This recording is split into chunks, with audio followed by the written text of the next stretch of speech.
I first stumbled across Agenda 21 in about 2008, and quite frankly my first reaction was to dismiss what I was reading, because I didn't believe that any government in Australia would take us down this road.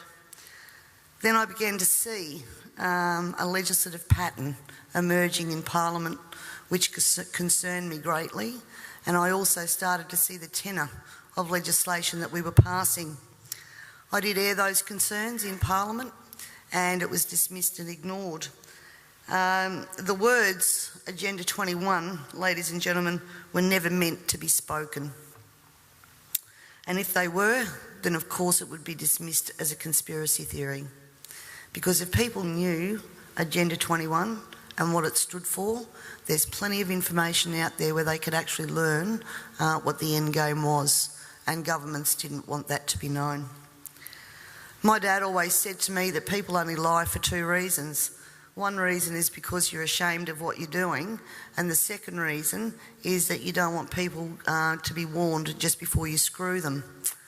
And I honestly believe that these secrets have been, thank you, that these secrets have been kept for both of those reasons. Ladies and gentlemen, the origins of the environmental movement as we see it began back in 1968 when the Club of Rome was formed. The Club of Rome has been described as a crisis think tank which specialises in crisis creation. The main purpose of this think tank was to formulate a crisis that would unite the world and condition us to the idea of global solutions to local problems. In a document called The First Global Revolution, authored by Alexander King and Bertrand Schneider, on pages 104 and 105, it stated, "In searching for a new enemy to unite us, we came up with the idea that pollution, the threat of global warming, water shortages, famine and the like would fit the bill. All these dangers, of course, will be caused by human intervention that will require a global response." That's the origin of global warming, ladies and gentlemen. In 1975, Australia agreed to bring in a new economic order via the Lima Declaration on the Second Conference of the United Nations Industrial Development Organisation. The outcome of this was, as I said, the Lima Declaration, which was a blueprint for the redeployment of tools, jobs and manufacturing to the developing nations, leaving countries like Australia short of technology, a manufacturing base and jobs. Blind Freddie can now see what the outcome of that has been for our country, with their unworkable trade and tariffs agreements hand in hand with this that have followed as a matter of course. This is now a reality, with around 90% of our agriculture and manufacturing just gone. Australia signed the Lima Declaration and hundreds of others with the support of all major political players: Whitlam, Fraser, Hawke, Keating, Hewson, Howard, Rudd, the Democrats, the Greens and even the Nationals. It has been put to me that all of these treaties were the foundation for the rollout of Agenda 21, and it seems that Australia has been moved around the global chessboard, and our so-called leaders were either complicit or naive to the long-term consequences. And now we're almost at checkmate.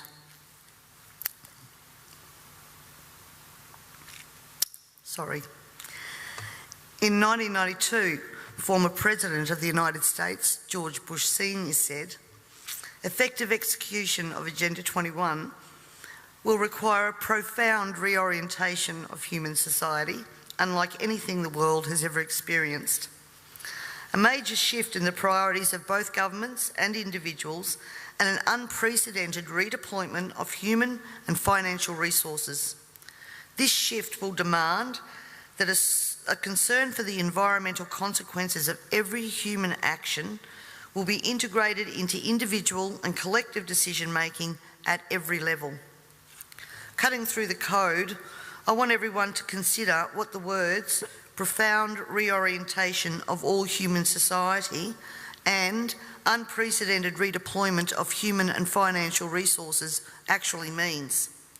For everyone here tonight not familiar with Agenda 21, I would suggest that this is the beginning of your learning curve, not the end.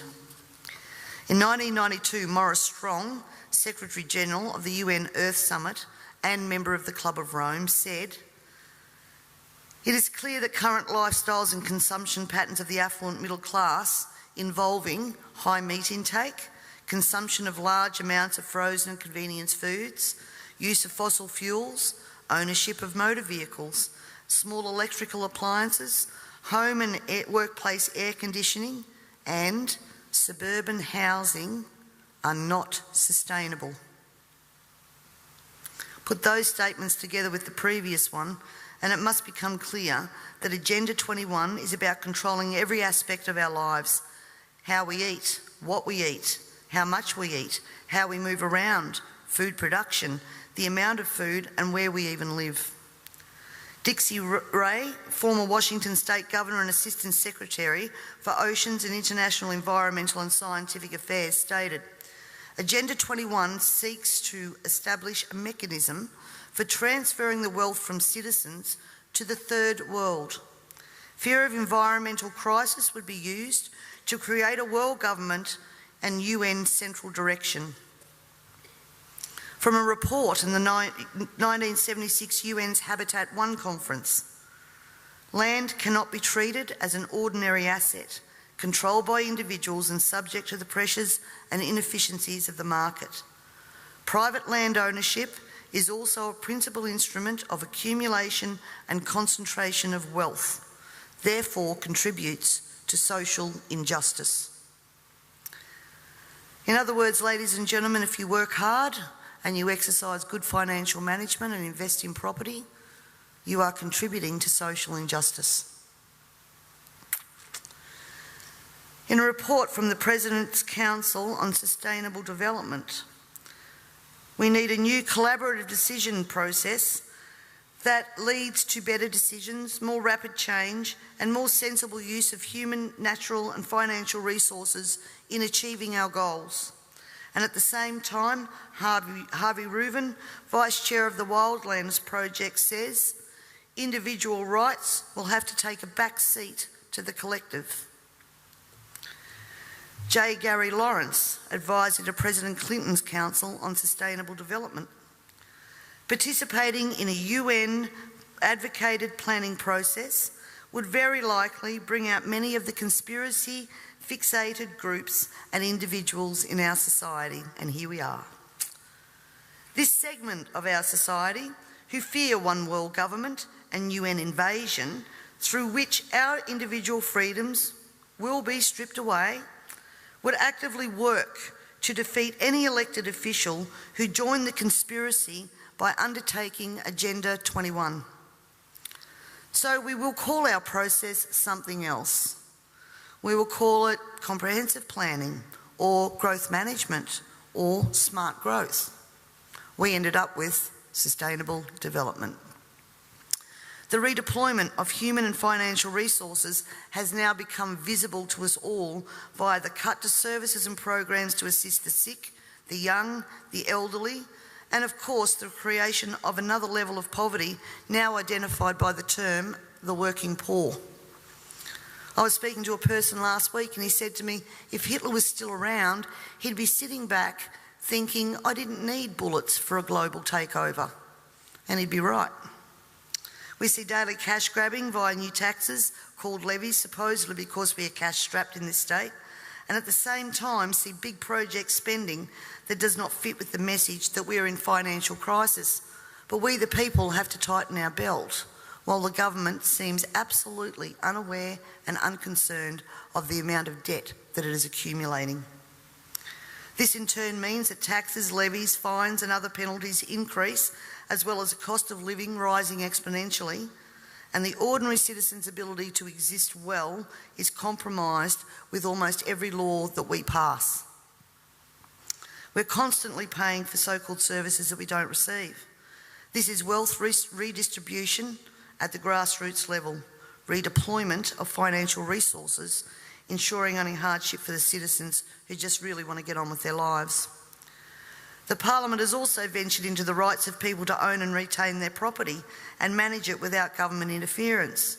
In particular, the laws around, as Peter said, water allocation, natural resource management, the Native Vegetation Act, Development and Planning Act, which are all equally toxic to our food producers as they are to our long-term security, we city dwellers.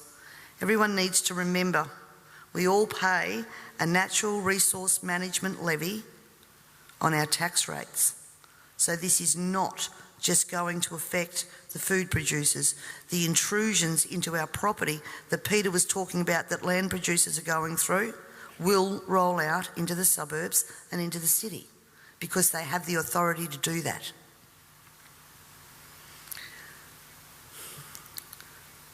We all have already fiddled in Parliament with land titles of people in rural areas, and I'm talking about the Barossa and McLaren Vale legislation that passed. And the buzzwords used to justify that was heritage status.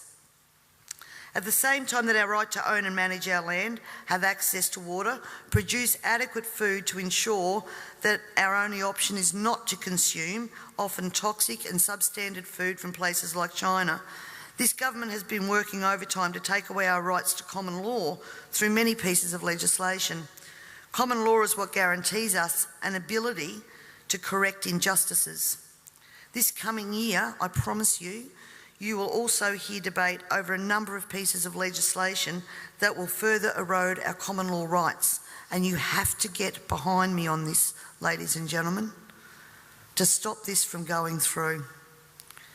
As Agenda 21 became more and more apparent to me, I began using the line in Parliament, the government was now declaring war on its own citizens. And that goes back as far as 2008. This, of course, led me to being labelled a conspiracy theorist. But here we are now, openly talking about Agenda 21 and the ramifications we will see in a short period of time if this is not stopped in its tracks. Let me just say that I often hear we cannot stop what is happening. Two-party preferred system, vote Labor, vote Liberal, what does it matter? And in fact, that's probably true for the House of Assembly, because that's where government's formed. But ladies and gentlemen, here in South Australia we have the Legislative Council, the House of Review. And my friends, that is where the true power does lie. And the last thing that governments want you to understand is that no matter who is in power, the Legislative Council is there for checks and balances. And when the Legislative Council isn't overly influenced by the major parties, legislation can be blocked.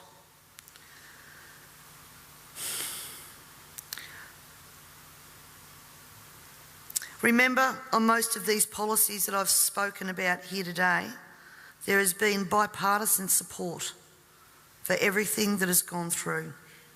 When the major parties join together, then the crossbenchers and minor parties, basically our vote is null and void.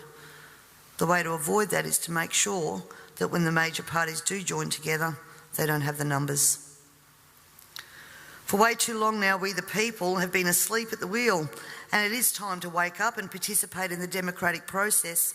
And to do that, you need to understand the parliamentary and political system that you are trying to rein in. In 1972, the Club of Rome published the alarmist Limits to Growth document, warning of worldwide overpopulation, the need for sustainable development. This was the beginning of the slow process of social engineering and programming people to accept that the planet is struggling to sustain life. On the 8th of October 1973, the New York Times reported a quote from Ted Turner, also Club of Rome. The social experiment in China under Chairman Mao's leadership is one of the most important and successful in human history. In 1987, Mikhail Gorbachev, also a member of Club of Rome, said, "We are moving toward a new world order, the world of communism, and we shall never turn off that road." He also quoted in 1996 Monetary and Economic Review on page 5, The environmental crisis will be the international disaster that will unlock the New World Order, one world government. In 1992 came the Earth Summit, which produced the document called the Earth Charter. This document was co-written by Maurice Strong, long-time globalist, elitist, member of Club of Rome, and Mikhail Gorbachev. Both Strong and Gorbachev stated that it was hoped that this document would be adopted as the new 10 Commandments, with environmentalism as the new one world religion. Out of this summit came Agenda 21. Ted Turner, who was also a member of the Club of Rome, was quoted as saying in 1996, the total population of 250 to 300 million people is ideal. That means a reduction of 95% from present levels would be even more ideal. Anyone who abhors the China one-child policy is simply a dum-dum. In 1998, the Baltimore Sun reported on July the 7th, most of Ted Turner's first donation to the UN of $22 million went to programs that seek to stall population. Another goal of the depopulation process is that the upcoming generation will submit to sterilisation to save Mother Earth. Ladies and gentlemen, everything I've said here tonight can be verified by document searches, and it is now time for us all to take off our blinkers and encourage our neighbours to take off their blinkers. And it's also time for you to demand that every person you elect fully understands this policy that is being rolled out via local, state and federal government at a concerning rate. We're not talking about decades, we're talking about only years before this is fully implemented. And every day another law is passed, is introduced to produce the end game of Agenda 21 being fully implemented. So the question that Lord Monckton asks, carbon tax, climate change and Agenda 21, can democracy survive all three? Needs to be answered, and answered now. And you need to find out from your elected members what they know of Agenda 21, and if they don't know it, educate them. And if they don't know it, then push them to understand what they are voting on in Parliament, because this is crossroads. I thank you all very much for your time and for your attention, and I would now like to take the opportunity to introduce Lord Christopher Monckton. Thank you.